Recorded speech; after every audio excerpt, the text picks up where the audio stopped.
Hoje nós vamos começar abrindo a palavra de Deus no livro de Amós. Amós, capítulo 3, versículo 3, está escrito: Andarão dois juntos se não estiverem de acordo? Em uma outra tradução diz: andarão dois juntos se não houver entre eles um acordo.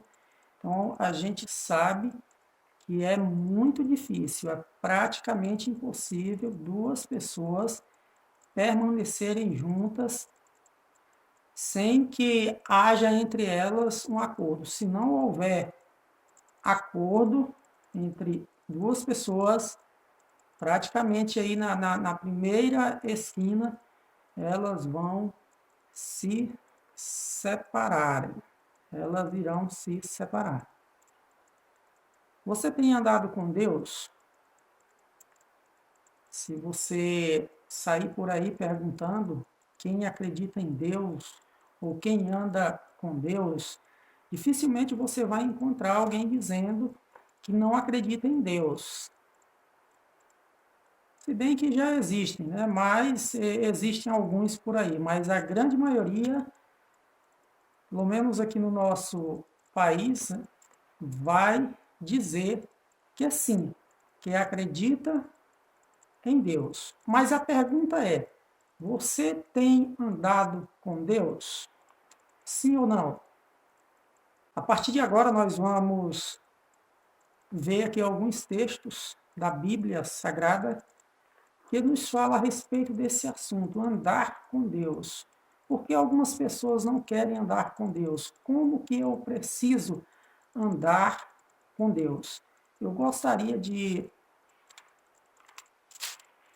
ler a passagem que se encontra aqui no Evangelho de São Lucas. São Lucas, capítulo 17. Lucas, capítulo 17, versículo 11. Jesus aqui nos fala da cura dos 10 leprosos. A cura dos 10 leprosos. 10 homens leprosos, 10 homens que, podemos dizer, estavam sentenciados à morte, porque naqueles dias contrair a lepra era, de fato, estar sentenciado à morte. Por quê? Porque não havia o tratamento que nós temos hoje. Hoje a gente sabe que existe o tratamento para a hanseníase, mas naquela época, quando alguém contraía a lepra, era uma situação muito triste. Era uma situação triste até demais. A pessoa tinha que viver isolado, isolado da sociedade. Alguns até acreditam que existia uma certa distância caso um leproso tivesse que se aproximar de um ajuntamento de pessoas. Existia ali uma distância específica até onde ele deveria chegar, e ele então teria que começar a gritar: imundo, imundo, imundo, para que as pessoas pudessem olhar para ele e perceber que por ali havia de passar um leproso. Então as pessoas se afastariam para que o caminho pudesse ser aberto para ele passar. Então era um constrangimento muito grande, era uma situação muito difícil. Independente do status, da posição social, o leproso ele tinha que morar fora, era fora do arraial, fora da cidade. A Bíblia nos conta, lá no livro de 2 Crônicas, capítulo 26, versos 20 e 21, a história do rei Uzias. Uzias, ele não poderia oferecer ali o incenso no templo. Ali era uma tarefa que havia sido dada apenas aos sacerdotes da tribo de Levi, mas Uzias, ele tentou, né? Ele foi fazer algo que não era para ele fazer, ele não poderia fazer aquilo. E ali, pela transgressão, por causa daquela desobediência, Deus feriu ao rei Uzias com a lepra. E Uzias, mesmo sendo um rei, a Bíblia nos diz aí, em 2 Crônicas, capítulo 26, versos 20 e 21, que Uzias teve que morar em uma casa afastada, fora da cidade. Então, contrair a lepra naqueles dias era algo muito difícil, muito ruim. Não era fácil. E aqui em Lucas, capítulo 17, nós encontramos esses 10 homens leprosos. O versículo 11 diz assim: E aconteceu que, indo ele a Jerusalém, passou pelo meio da Samaria e da Galiléia. E entrando numa certa aldeia, saíram-lhe ao encontro 10 homens leprosos.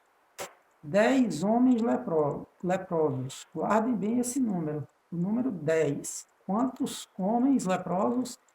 10 homens leprosos, os quais pararam de longe. Por que eles pararam de longe? É justamente por causa desse contexto que nós acabamos de falar aqui, de colocar. Existia todas aquelas leis, aquelas regras que o leproso tinha que cumprir. Justamente por isso, eles não tiveram a coragem de se aproximarem de Jesus. A Bíblia nos diz aqui que eles pararam de longe, eles se sentiram indignos, impuros, condenados à morte, sentenciados à morte, mas eles agora olharam em Jesus, e em Jesus eles reconheceram ali alguém que tinha poder, que tinha autoridade para repreender aquela enfermidade. E o versículo 13 nos diz que eles levantaram a voz dizendo: Jesus, mestre, tem misericórdia de nós. Jesus, mestre, tem misericórdia de nós. Só o Senhor pode nos salvar, só o Senhor pode restaurar a nossa saúde, só o Senhor pode nos purificar. E ele, vendo-os, disse: Ide mostrai-vos aos sacerdotes. E aconteceu que, indo eles, ficaram limpos. Jesus disse: Olha, ide e mostrai-vos ao sacerdote. Por que eles deveriam ir e se mostrar ao sacerdote?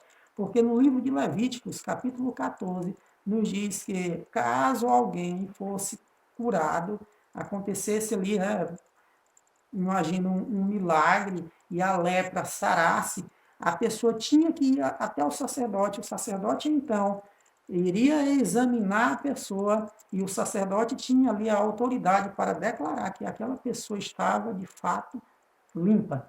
E foi isso que aconteceu. Jesus disse: Olha, agora vocês precisam ir até ao sacerdote para eles examinar vocês. E o que foi que aconteceu? Versículo 14. E aconteceu que, indo eles, ficaram limpos. A Bíblia nos diz aqui que eles foram e ficaram limpos. Eles foram até o sacerdote. E quando eles chegam até o sacerdote, o sacerdote ali declara que eles haviam sido purificados. Eles estavam agora limpos daquela enfermidade, daquela doença. O versículo 15 nos diz que um deles, vendo que estava são, voltou glorificando a Deus em alta voz. Eram quantos homens leprosos? 10. Quantos voltaram para agradecer? Apenas um. Aí a gente percebe o tamanho da ingratidão do ser humano. 10 homens que estavam condenados à morte, eles recebem a cura, mas apenas um tem a atitude de voltar para agradecer. E caiu-se aos seus pés com o rosto em terra, dando-lhe graças, e este era samaritano. Este samaritano, um samaritano que era considerado pelos judeus indignos da vida eterna, mas foi justamente esse que voltou para agradecer. Apenas este volta para agradecer. Versículo 17. E respondendo Jesus disse: Não foram 10 os limpos? E onde estão os 9? E Jesus, quando olha e vê aquele samaritano, Jesus olha para os discípulos e diz assim: mas não foram 10 homens que eu curei? Sim, eles éramos 10. E onde estão os 9? E eu posso imaginar Jesus indo um pouco além e perguntando: a quem eles estão seguindo? A quem eles estão adorando? Por que eles não vieram para me seguir? Por que eles não vieram para me adorar?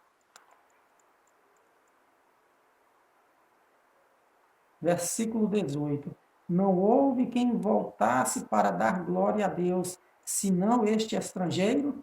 Apenas este estrangeiro voltou para glorificar a Deus. E aqui a gente vê que a salvação ela não está limitada a nacionalidades. Qualquer pessoa, diz João 3,16. Porque Deus amou o mundo de tal maneira que deu o seu Filho unigênito, para que todo aquele que nele crê não pereça, mas tenha a vida eterna. Então a salvação ela não está limitada à nacionalidade, né? Independente de qual seja a sua nacionalidade, a salvação ela está disponível.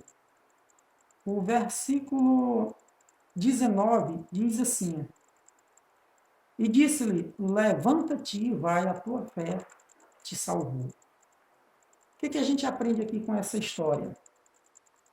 Quais as lições que nós podemos extrair da cura dos 10 leprosos? A gente percebe aqui que a ingratidão do ser humano para com Deus é uma ingratidão muito grande.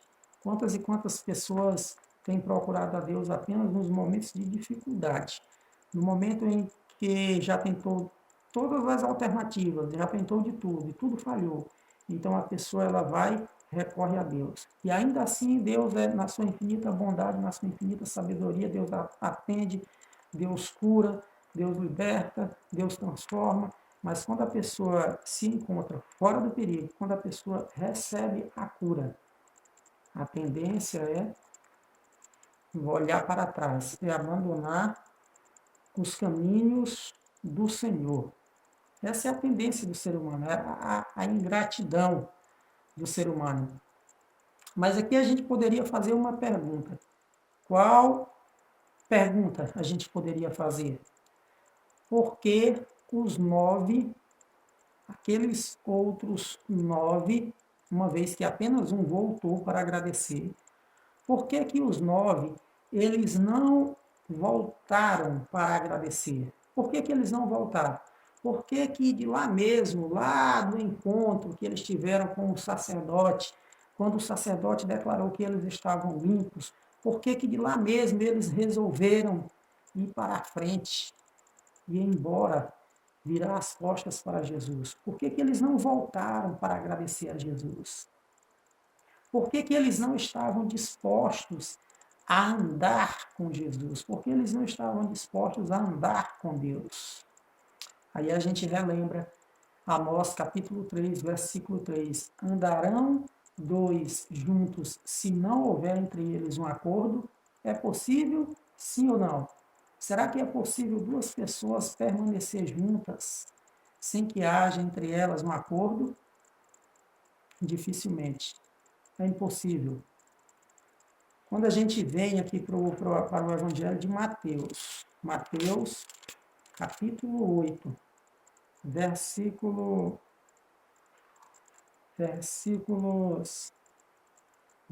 19 e 20. E aproximando-se dele um escriba, disse-lhe, mestre, aonde quer que fores, eu te seguirei. Um escriba agora se aproxima de Jesus e diz, mestre, aonde quer que fores, eu te seguirei. Talvez ele esperava uma resposta um pouco mais animadora, uma resposta de Jesus, que ele trouxesse um pouco mais de ânimo, de conforto, de alegria. Mas qual foi a resposta de Jesus? Versículo 20. E disse Jesus, as raposas têm covis e as aves do céu têm ninhos, mas o Filho do Homem não tem onde reclinar a cabeça. Ao que parece aqui, o rapaz ele se apresenta, né? Dá-nos a entender aqui que o rapaz mesmo, ele se apresenta e diz, Senhor, ó, aonde quer que o Senhor for, eu te seguirei. Não importa, Senhor, não importa a dificuldade. Aonde quer que você for, eu te seguirei. Talvez ele esperava uma resposta tipo, pode vir, Jesus falando para ele, né? Pode vir, me siga, vai ser tudo mil maravilhas, você não vai sofrer, você vai ter muito dinheiro na conta bancária, todos os seus problemas serão resolvidos, vai ser só coisas boas daqui para frente. Pode vir. Mas foi essa a resposta de Jesus?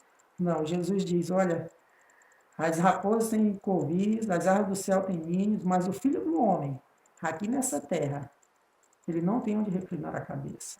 Quantas e quantas pessoas estão aí, dizendo que estão andando com Deus, mas buscando algum tipo de interesse, buscando apenas bens materiais, coisas deste mundo. Esse não é o verdadeiro evangelho que o Senhor Jesus nos apresenta. O que ele nos diz em João 16:33? Estas coisas vos tenho dito para que em mim tenhas paz. No mundo tereis aflições, mas tende bom ânimo. Eu venci o mundo. Então Jesus ele nos diz, no mundo vocês vão passar por dificuldades, por aflições, mas tenha bom ânimo, eu venci o mundo. Precisamos andar com Deus. Precisamos nos submeter à vontade de Deus. Mas aqueles 9 homens, eles não estavam dispostos a pagar o preço.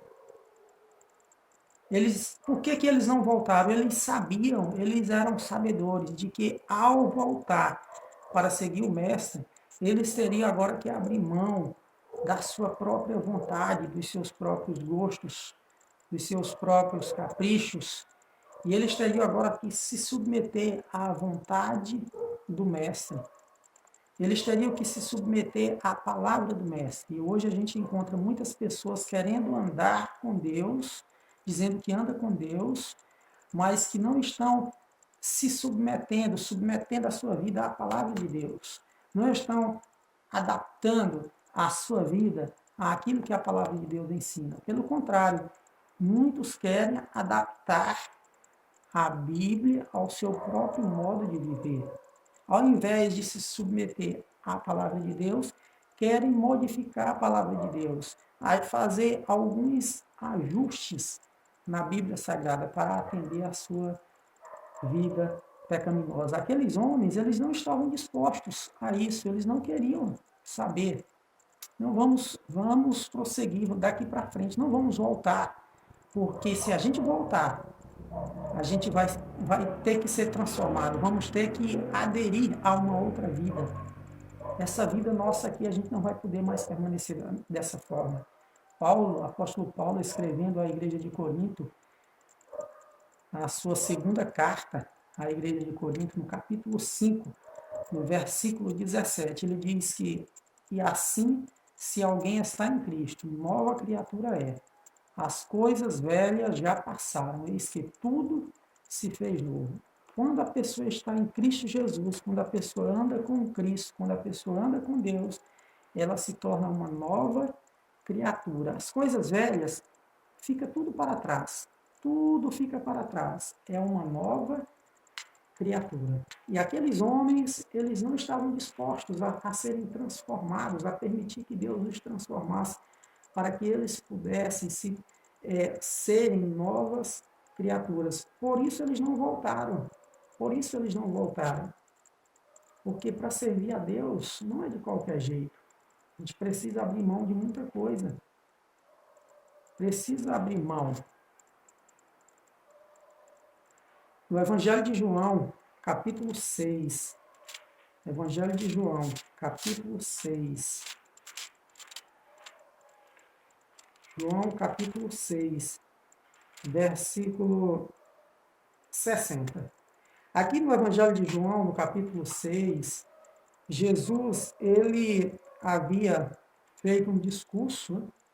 Qual foi o discurso?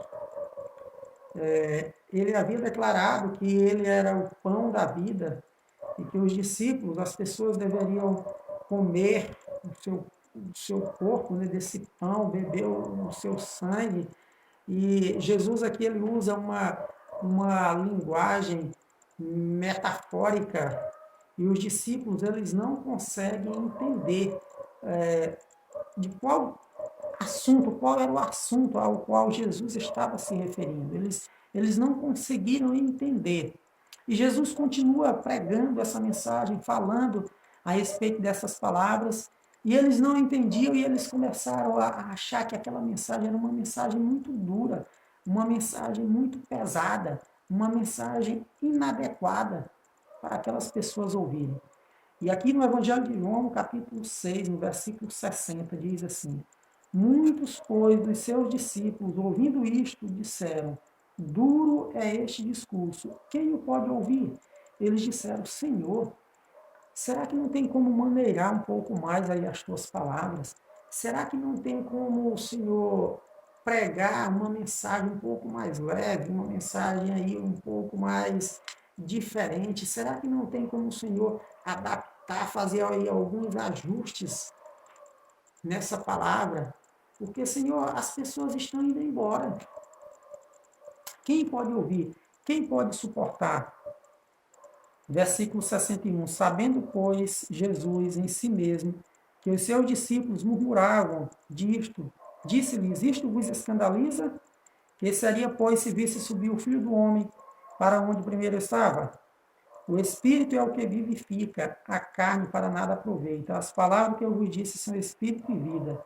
Mas alguns de vós que não creem, porque bem sabia Jesus desde o princípio quem eram os que não criam e quem era o que havia de entregar. E dizia, ao versículo 65 que estamos lendo, e dizia: Por isso eu vos disse que ninguém pode vir a mim se por meu Pai lhe não for concedido. Quando eles disseram que aquela palavra era dura, quem é que poderia ouvir aquela palavra? Quando eles falaram isso para Jesus, que eles esperaram Jesus modificar a sua forma de pregar, a sua forma de ensinar, esperaram Jesus assim falar palavras mais agradáveis que as pessoas queriam ouvir. Jesus continuou no mesmo tom, na mesma linha de raciocínio, com o mesmo ensinamento, com as mesmas palavras. E sabe o que acontece? Quando chega no versículo 66, olha só o que aconteceu. Diz assim: Desde então, como Jesus não modificou a sua forma de pregar, de ensinar, de mostrar as verdades de Deus, desde então, isso aqui foi o que aconteceu. Muitos dos seus discípulos tornaram para trás. Desde então, não foi as pessoas de fora, não, que tornaram para trás. Não foram as pessoas lá de fora. Quem foi? Os discípulos. Foram os discípulos que abandonaram. Eram os discípulos que queriam ouvir coisas agradáveis. E Jesus não fala, Jesus continua com o mesmo tom, com a mesma mensagem, com as mesmas palavras. Muito, pois, dos seus discípulos tornaram para trás. Versículo 66, finalzinho do versículo 66. E já não andavam com ele. E já não andavam com ele. Amós, capítulo 3, versículo 3. Andarão, pois, dois juntos, se não houver entre eles um acordo? Será que é possível duas pessoas andarem juntas se não houver entre elas um acordo? O que nos diz o verso 66? Desde então, muitos dos seus discípulos tornaram para trás e já não andavam com ele. Qual foi a causa da separação? Falta de acordo. Por que foi que provocou essa falta de acordo? Porque eles queriam que Jesus falasse uma palavra, que Jesus falasse palavras agradáveis, que Jesus modificasse o discurso, o sermão, a mensagem, e Jesus assim não fez, porque Jesus veio para cumprir a vontade de Deus. Jesus veio para agradar a Deus e não para agradar homens. E os discípulos, eles tornaram para trás. E assim acontece hoje, nos nossos dias. Igrejas onde a mensagem tem sido apenas para alimentar o ego das pessoas, apenas palavras agradáveis, não se reprova mais o pecado, não se ensina mais aquilo que de fato está nas Escrituras Sagradas. E aí essas igrejas, consequentemente, elas se mantêm cheias, cheias, números, né? Mas aquelas igrejas que são mais conservadoras, se bem que está ficando difícil também hoje em dia, né? Igrejas conservadoras, mas ainda existem aquelas que tentam manter os padrões, né? Seguir a palavra de Deus. A tendência é que fiquem vazias. Aqueles irmãos, aqueles pastores que pregam uma mensagem mais firme, uma mensagem um pouco mais dura, baseada no assim diz o Senhor, essas pessoas não são bem vistas,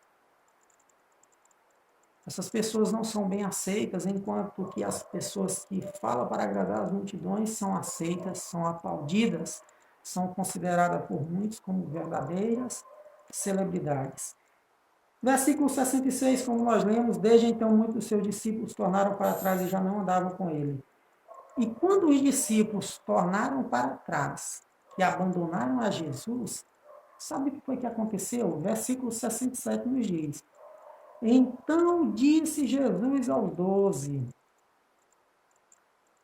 Jesus olhou para os 12 e disse: vocês querem ir embora também? Quereis vós também retirar-vos? Senhor, o povo está indo embora. Modifica a tua mensagem, modifica a tua pregação, modifica o teu discurso, senão você vai ficar sozinho. A mensagem é muito dura, a mensagem é muito pesada. Não tem como dar uma maneirada, não tem como fazer alguns ajustes, adaptar aí de acordo com o que o povo quer ouvir. Jesus olhou para os discípulos e disse, para os 12, e disse: e vocês querem ir embora também? Se vocês quiserem ir, pode ir. Vocês quem sabem se vocês querem me abandonar. Então Pedro, que era aquele discípulo que sempre tinha uma palavra, Pedro era aquele discípulo que sempre tomava a dianteira. Nessa ocasião não foi diferente.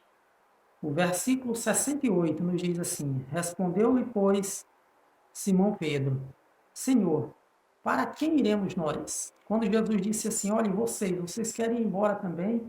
Vocês querem me abandonar também? Pedro disse: Senhor, para quem iremos nós? Pedro faz uma pergunta. Tu tens as palavras da vida eterna, versículo 69. E nós temos crido e conhecido que tu és o Cristo, o Filho de Deus. Não há outro caminho, Senhor. Não há outro caminho. No campo espiritual não existe terreno neutro. Você não pode estar em cima do muro. Não há como. No Evangelho de Mateus, no capítulo 12, no versículo 30, Jesus nos diz assim: quem não é por mim, é contra mim. E quem comigo não ajunta, espalha. Ou você está de um lado, ou você está do outro lado. Ou você está do lado de Deus, ou você está do lado do inimigo de Deus. Não há como você permanecer em cima do muro. O fato de você não decidir a favor de Jesus, automaticamente você já está decidindo a favor do inimigo de Jesus. Quando você diz não para Jesus, automaticamente você já está dizendo sim para o inimigo de Jesus, o inimigo das nossas almas. Mas a questão é como andar com Deus. Nós falamos por que aqueles homens, nós perguntamos, eles não estavam dispostos a voltar para andar com Deus. Por quê? Aqui no livro de Miqueias, capítulo 6. Miqueias, capítulo 6. Versículo 8 está escrito: ele te declarou ao homem o que é bom. E que é o que o Senhor pede de ti?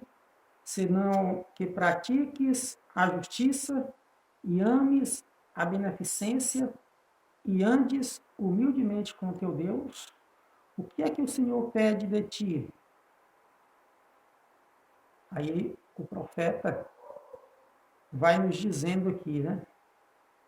Senão que pratiques a justiça, ames a beneficência e andes humildemente com o teu Deus, andar humildemente com o teu Deus, andar humildemente com Deus. Porque andar com Deus, muita gente por aí está dizendo que anda com Deus, mas a pergunta é, será que estão andando humildemente com Deus? O que significa, então, andar humildemente com Deus? O dia amanhece, você já dobra o joelho na presença de Deus para pedir a orientação de Deus sobre a sua vida. Senhor, me abençoa durante esse dia, me protege, cuida da minha vida, da minha família, dos meus negócios, do meu trabalho. Você vai fazer um negócio, você pede para aquela pessoa voltar mais tarde. Volte mais tarde, meu amigo. Preciso pensar. Eu preciso analisar a situação. E aí você vai dobrar os joelhos na presença de Deus.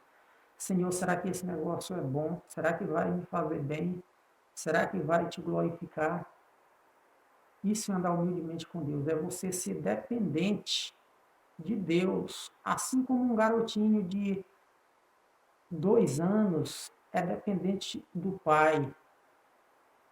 Confia no Pai, se joga nos braços do Pai. Assim também nós precisamos nos tornar dependentes de Deus, confiar em Deus. Mas quantas e quantas vezes nós estamos agindo por conta própria, querendo resolver as coisas da forma como nós achamos que é melhor. Não deveria ser desse jeito, não deveria ser dessa forma, não era para acontecer desse jeito. Mas, infelizmente, o ser humano tem agido dessa forma. Muitos estão aí dizendo que andam com Deus. Muitos estão aí dizendo que estão ao lado de Deus, mas não querem um acordo com Deus. Não querem. Quando é apresentada a eles a vontade de Deus, estas pessoas elas não querem saber, ignoram. Jesus, em uma determinada situação, ele disse: se me amais, guardareis os meus mandamentos. Em outro momento, ele nos diz: aquele que tem os meus mandamentos e os guarda, esse é o que me ama. Jesus estava nos dizendo que nós precisamos sair da teoria e partirmos para a prática. Precisamos sair da teoria e partir para a prática. Praticar a sua vontade, atender aos seus ensinamentos. Isso é andar com Deus. Nós precisamos andar com Deus. Tem você andado com Deus? Você está andando verdadeiramente com Deus? Na sinceridade do seu coração, de forma humilde, atendendo aquilo que nos é apresentado na sua palavra? Se você tem andado distante de Deus, esse é o momento de você se chegar para Deus, de você fazer um compromisso com Ele, fazendo um compromisso de que a partir de hoje você vai estar disposto a andar com Ele, você vai estar disposto a se entregar totalmente nas mãos dEle e ser uma pessoa dependente, assim como um bebê é dependente do seu pai e da sua mãe. Quer você fazer esse compromisso com Ele? Aí mesmo onde você está, você pode orar, você pode clamar, que Ele está disposto a te ouvir, Ele está disposto a te atender, Ele está disposto a enviar anjos ao teu auxílio. Ele nunca vai te abandonar, não importa por onde você tem andado, se você já andou por caminhos distantes, sozinho, se você virou as costas para Ele, se você o abandonou, não importa. É o momento de voltar a andar com Deus. Talvez você possa até pensar, não, mas eu já fui tão longe, mas não tem mais jeito, não tem mais saída, não tem mais solução. Sempre vai haver uma saída, sempre vai haver uma solução, porque Deus ele nunca nos abandona. E o que é bom, Ele nunca vai jogar diante de nós aquilo que nós fizemos. Eu não vou te aceitar porque você fez isso, você fez aquilo, você me abandonou. Não, Deus não age como o ser humano age. A gente tem essa tendência, né? Quando uma pessoa faz uma coisa ruim com a gente tem aquela tendência de depois Eu perdoo, mas fica falando ali, né? Deus não faz isso, Deus esquece, Deus apaga. Deus ele não vê como vê o homem, o ser humano. O agir de Deus é diferente, a forma como Deus vê, a forma como Deus enxerga é diferente. Aqui no livro de Isaías, no capítulo 55, no versículo 8, está escrito: porque os meus pensamentos não são os vossos pensamentos, nem os vossos caminhos os meus caminhos, diz o Senhor. Porque assim como os céus são mais altos do que a terra, assim são os meus caminhos mais altos do que os vossos caminhos, e os meus pensamentos mais altos do que os vossos pensamentos. Quantas vezes a gente olha para uma pessoa que está em uma situação triste, talvez um viciado em drogas, em bebidas alcoólicas, e a nossa tendência é dizer, não, para isso aí não tem mais jeito, não. Já ouvi muitas pessoas dizendo assim, não, para isso aí não tem mais jeito, está perdido. Mas será que realmente o caso está perdido? Não, porque o agir de Deus é diferente do agir do homem. Os caminhos de Deus não são os caminhos do homem, os pensamentos de Deus não são iguais aos pensamentos do homem. E ele nos diz que assim como os céus são mais altos do que a terra, assim são os meus caminhos mais altos do que os vossos caminhos. E os meus pensamentos mais altos do que os vossos pensamentos. Ai de nós, se Deus agisse com nós, como age o ser humano. Então, meu amigo, meu irmão, minha irmã, Deus conta com você. Está você disposto, a partir de agora, a andar com Ele, andar humildemente na presença dEle, a se transformar, a permitir que Ele te transforme em uma nova criatura? Tome essa decisão e saiba que a decisão mais sábia é aos pés do Salvador. A decisão mais sábia é colocar sua vida nas mãos de Deus. É ser grato por aquilo que Ele tem feito por você. Quantas vezes Ele já te livrou de tantas situações difíceis, já te curou de algumas enfermidades, e você está aí resistindo, fugindo.